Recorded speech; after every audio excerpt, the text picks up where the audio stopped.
जा रही हूँ। अगर आपको ये कथा पसंद आए तो कमेंट बॉक्स में भगवान गणेश की जय अवश्य लिखिए। साथ ही अगर आप मेरे चैनल पर नए हैं तो मेरे चैनल को सब्सक्राइब कीजिए और बेल आइकॉन पर क्लिक जरूर कीजिए, जिससे हमारे वीडियो के नोटिफिकेशन आपको मिलते रहे। हिंदू पंचांग के अनुसार प्रत्येक वर्ष माघ मास के कृष्ण पक्ष की चतुर्थी तिथि पर सकट चौथ का व्रत रखा जाता है। इस व्रत को सकट चौथ के अलावा संकष्टी चतुर्थी, तिलकुट, माघ चतुर्थी आदि नामों से भी जाना जाता है। सकट चौथ का व्रत प्रथम पूज्य देवता भगवान गणेश को समर्पित है। इस दिन व्रत रखा जाता है और गणेश जी की पूजा की जाती है। इसके बाद रात को चंद्रमा को अर्घ्य देकर व्रत का पालन किया जाता है।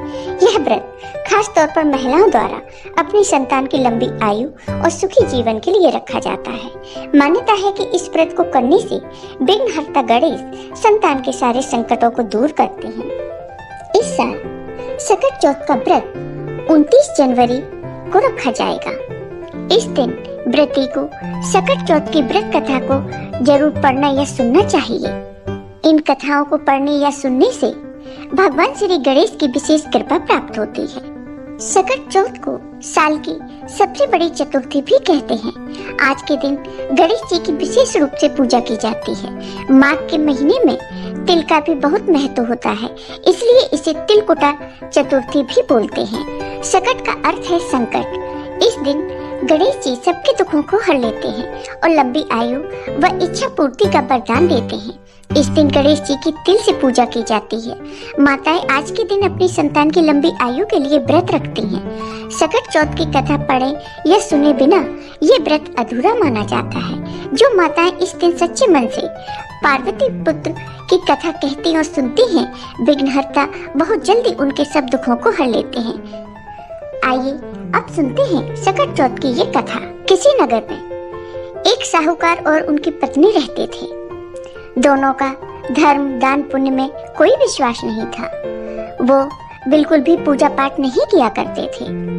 उन साहूकारनी की कोई संतान नहीं थी, इसलिए वो हमेशा दुखी रहा करते थे। एक दिन साहूकारनी अपनी पड़ोसन के घर गई। उस दिन सकट चौथ का दिन था और पड़ोसन सकट चौथ की पूजा कर रही थी।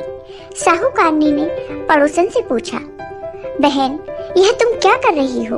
तब पड़ोसन ने कहा, आज सकट चौथ का व्रत है, इसलिए मैं पूजा कर रही हूँ।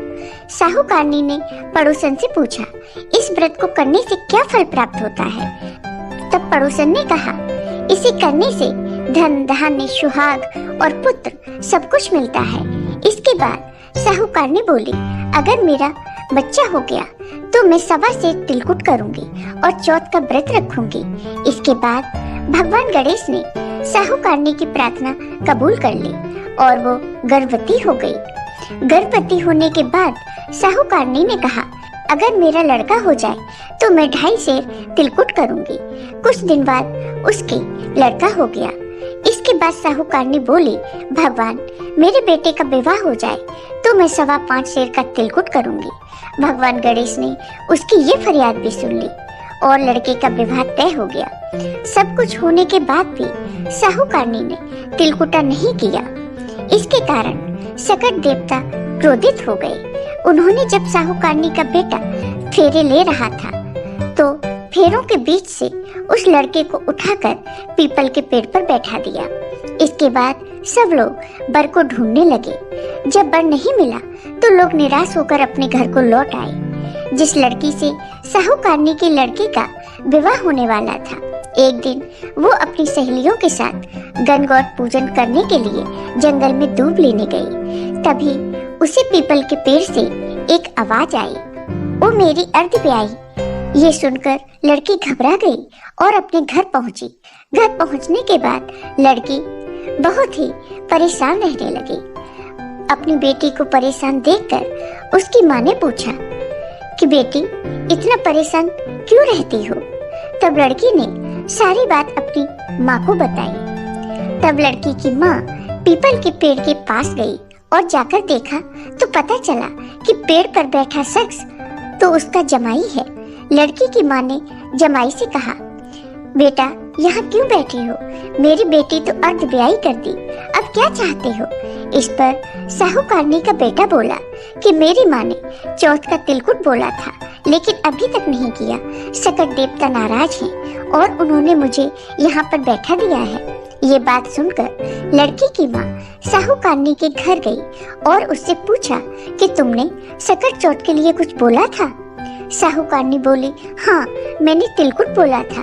उसके बाद साहूकारनी ने फिर से कहा, हे सकट चौथ महाराज, अगर मेरा बेटा घर वापस आ जाए तो मैं 2.5 मन का तिलकुट करूंगी। इस पर भगवान गणेश ने फिर से उसे एक मौका दिया और उसके बेटे को वापस भेज दिया। इसके बाद साहूकारनी के बेटे का धूमधाम से विवाह हुआ। साहूकारनी के बेटे और बहू घर आ गए। तब साहूकारनी ने 2.5 मन तिलकुट किया और बोली, हे सकट देवता, आपकी कृपा से मेरे बेटे पर आया संकट दूर हो गया और मेरा बेटा व बहू सकुशल घर आ गए हैं। मैं आपकी महिमा समझ चुकी हूँ। अब मैं हमेशा तिलकुट करके आपका सकट चौथ का व्रत करूंगी। इसके बाद सारे नगरवासियों ने तिलकुट के साथ सकट व्रत का प्रारंभ कर दिया और भगवान गणेश की कृपा से साहूकारनी अपने बेटे और बहू के साथ खुशी पूर्वक रहने लगे। सकट चौथ की पूजा विधि। सकट चौथ के दिन ब्रह्म मुहूर्त में स्नान करके स्वच्छ वस्त्र धारण करें। इसके बाद भगवान गणेश की प्रतिमा को चौके पर स्थापित करें। गणेश जी के साथ माँ लक्ष्मी की मूर्ति भी रखें। गणेश जी और माँ लक्ष्मी को रोली अक्षत लगाएं, फिर पुष्प, दूर्वा, मोदक आदि अर्पित करें। सकट चौथ में तिल का विशेष महत्व है, इसलिए भगवान गणेश को तिल के लड्डुओं का भोग लगाएं। ओम गणपति नमः मंत्र का जाप करें। अंत में सकट चौथ व्रत की कथा सुने और आरती करें। रात्रि में चंद्रमा को अर्घ्य देकर सकट चौथ व्रत संपन्न करें। सकट चौथ व्रत का महत्व। माताएं अपनी संतान के सुखी जीवन के लिए सकट चौथ का व्रत रखती हैं। व्रती महिलाएं शाम को गणेश जी की पूजा और चंद्रमा को अर्घ्य देने के बाद ही भोजन करती हैं। मान्यता है कि माघ माह की चतुर्थी के दिन ही भगवान गणेश ने अपने माता पिता की परिक्रमा कर अपनी तीव्र बुद्धि ज्ञान का परिचय दिया था।